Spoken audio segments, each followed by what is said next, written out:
Hi everyone, welcome to Mahi vibe wall channel. నేను మొన్న అమ్మపల్లి టెంపుల్కి వెళ్ళాను కదా. అక్కడ 10 కిలోమీటర్స్ దగ్గరలో ఇది స్వర్ణశిల్పి వివేకానంద కాళీ మందిర్ ఉంటుంది. నేను ఫస్ట్ టైం వెళ్ళాను ఇక్కడికి. మాత్రం నాకు తెలియదు ఇది ఉంటుందని. మొన్న రీసెంట్గా రీల్స్లో చూసి వెళ్ళాను అనమాట. టెంపుల్ అయితే చాలా బాగుంది. ఎవరైతే అమ్మపల్లి టెంపుల్కి ప్లాన్ చేసుకుంటారో ఇక్కడికి కూడా ప్లాన్ చేసుకోండి. మ్యాప్లో కొడితే వచ్చేస్తుంది. ఇందులో మనకి 4 టెంపుల్స్ లాగా ఉంటుంది. ఫస్ట్ మధ్యలో మెయిన్ టెంపుల్ మాత్రం కాళీమాత ఉంటుంది.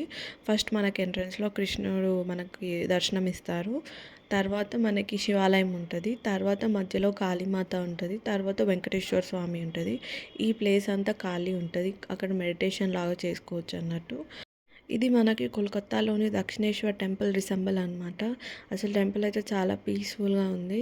ఇది లాస్ట్లో వెంకటేశ్వర స్వామి ఉంటారు. అండ్ అక్కడ వాల్స్ కూడా చాలా బ్యూటిఫుల్గా ఉన్నాయి. అది ఒక్కొక్క స్టోరీని రిసెంబల్ చేస్తుంది. అండ్ టెంపుల్ టైమింగ్స్ వచ్చేసి మార్నింగ్ 8 నుండి 12 PM వరకు ఉంటుంది. అండ్ మళ్ళీ ఈవినింగ్ 3 నుండి 8 PM వరకు ఉంటుంది అనమాట. ఇక్కడ పూజార్లు కూడా బెంగాలీ, కోల్కత్తా వాళ్ళే అనుకుంటా. వాళ్ళ పూజ కూడా స్టైల్ కూడా డిఫరెంట్గా ఉంది. అండ్ ఇక్కడ చెట్లు, ఇంకా ఈ టెంపుల్ ఆర్కిటెక్ట్ మాత్రం చాలా చాలా బాగుంది అసలు. ఇక్కడ దేవుడు అలంకరణ కూడా చాలా బాగుంది. చూస్తూనే ఉండాలనిపిస్తుంది దేవుళ్ళని. ఇది కాళీమాత. చాలా బాగుండే అసలు.